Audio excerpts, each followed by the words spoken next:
Pour mon trading de CFD, je veux une plateforme différente. Des graphiques personnalisables, une exécution rapide, des spreads serrés, avec un acteur reconnu présent en France. Trader différemment avec CMC Markets.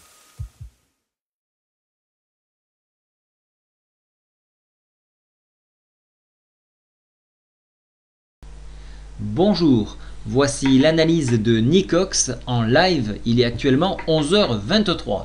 Alors, il y a pas mal de choses à dire sur ce titre et donc nous allons l'étudier ensemble. Premièrement, comme vous pouvez le constater, donc nous avons eu une baisse consécutive massive depuis le point le plus haut. Voilà pourquoi donc on va l'étudier, on va voir s'il y a quelque chose à faire. Alors, ici, vous voyez que donc cette baisse est là. On a ce point bas ici en forme de marteau inversé. Le marteau inversé que vous avez ici marque l'arrêt d'une baisse.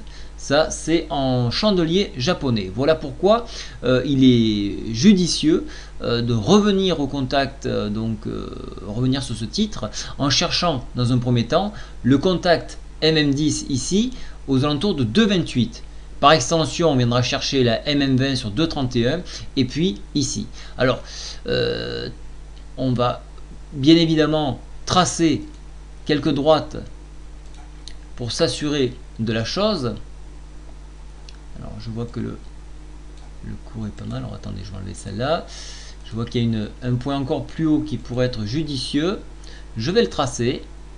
Vous allez voir, voilà. Alors, je le fais en temps réel, comme je viens de vous le dire. Donc il peut y avoir des fois des petits couacs. Mais voilà, donc ici on a un barrage à la hausse sur ce niveau là. Je vais également tracer une droite. Alors elle est peut-être pas pertinente, hein, donc je le fais avec vous. Voilà ce point là, voilà ça peut être pas mal. Je vais ajuster ma droite. Je vais bien évidemment garder, alors en pointillé et en pointillé, une charte graphique. Je garde ma charte graphique. Voilà.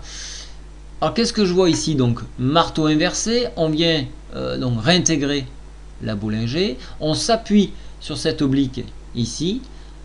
On voit que là on est quasiment sur un doji dragon, hein, une figure fortement haussière de par la jambe longue que vous avez ici. Donc on a une forte probabilité de remonter ici. Maintenant je vais tracer avec un autre outil une fourchette non-rousse. Alors on va voir si elle est pertinente. Hop, ici et ici. Je vais appliquer un code couleur pour mieux la matérialiser. Voilà. Voilà, on trouve des points intéressants ici. Donc alors, sur ce point-là, sans enfoncement de ce niveau-là, on pourra effectivement venir chercher cette hausse. Donc sur ces points-là, donc je répète, 2,28, 2,31, puis 2,34 et cette oblique ici, 2,37.